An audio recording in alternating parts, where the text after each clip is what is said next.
18वीं तरमीम के बाद वफाक सारे पैसे सूबों को दे देता है। पिछले बजट में सूबों को 8,700 अरब रुपए मिले। वो पैसा शहरों में नहीं जा रहा तो कहाँ जा रहा है?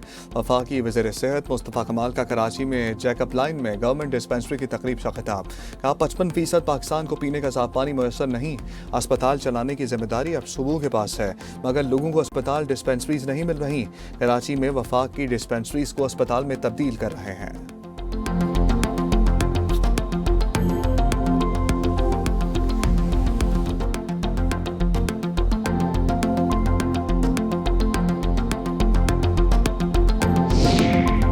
बिलावल भुट्टो और नून लीग की नूरा कुश्ती जारी है। मोहसिन नकवी के मुताबिक सिस्टम काम नहीं कर पा रहा, वो तो खुद सिस्टम के वज़ीर दाखिला हैं।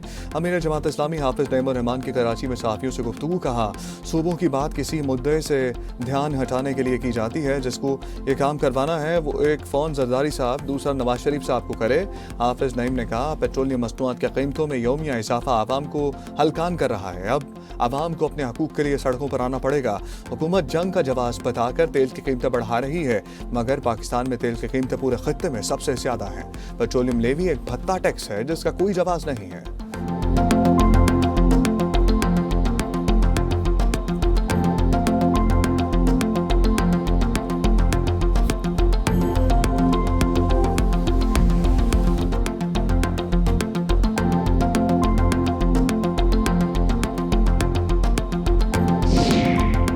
आज़ाद जम्मू कश्मीर कानून साज असम्बली के इंतखाबात दूसरे मरहले में कल मुजफ्फराबाद, नीलम और महाजरीन की नशस्तों पर पोलिंग होगी। इलेक्शन कमीशन के इंतजाम मुकम्मल। आज तमाम सामान पोलिंग स्टेशन तक पहुँचाने का काम जारी है।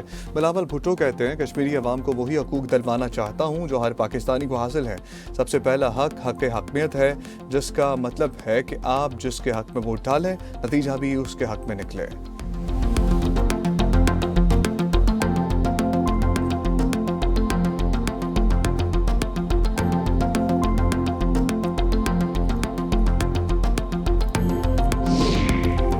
सुबह शाम मीडिया पर मरियम नवाज का नाम चलता है। तनकीद भी मरियम नवाज पर होती है। लोगों के पास मरियम नवाज पर तनकीद के सिवा बताने को कुछ नहीं है। लाहौर में सूबाई वज़रा फैसल अयूब खोखर और राना सिकंदर की प्रेस कॉन्फ्रेंस। फैसल अयूब खोखर ने सवाल किया क्या वजह है कि आपको अपनी सियासत बचाने के लिए मरियम नवाज का नाम लेना पड़ता है?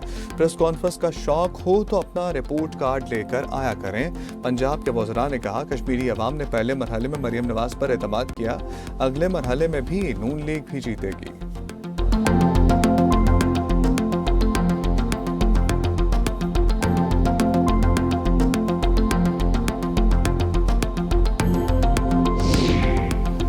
अमरीकी सदर ट्रंप ने फौज को ईरान पर ताज़ा हमलों का हुक्म दे दिया। अमरीकी अखबार वॉल स्ट्रीट जर्नल के मुताबिक अमरीका और इसराइल ईरान की तवानाई तनसीबात पर हमले का मंसूबा बना रहे हैं।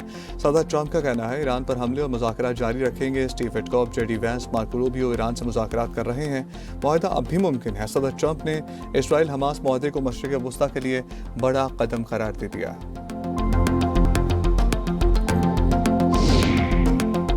अमरीका या इसराइल ने हमला किया तो फौरी जवाबी कार्रवाई करेंगे। ईरान की वार्निंग। ईरानी फौजी अहदेदार का कहना है कि हम इसराइल और अमरीकी तवानाई तनसीबात को निशाना बनाने की तैयारी कर रहे हैं।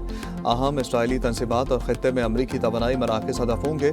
गलत अंदाजे लगाकर की जाने वाली किसी भी कार्रवाई के नताइज भुगतना पड़ेंगे। खातिमुल अंबिया ब्रिगेड ने खबरदार कर दिया। कहा अमरीका और कराए के सिपाहियों को अंदाज़ा हो गया कि उनके सामान में कफन शामिल होना लाजिम है।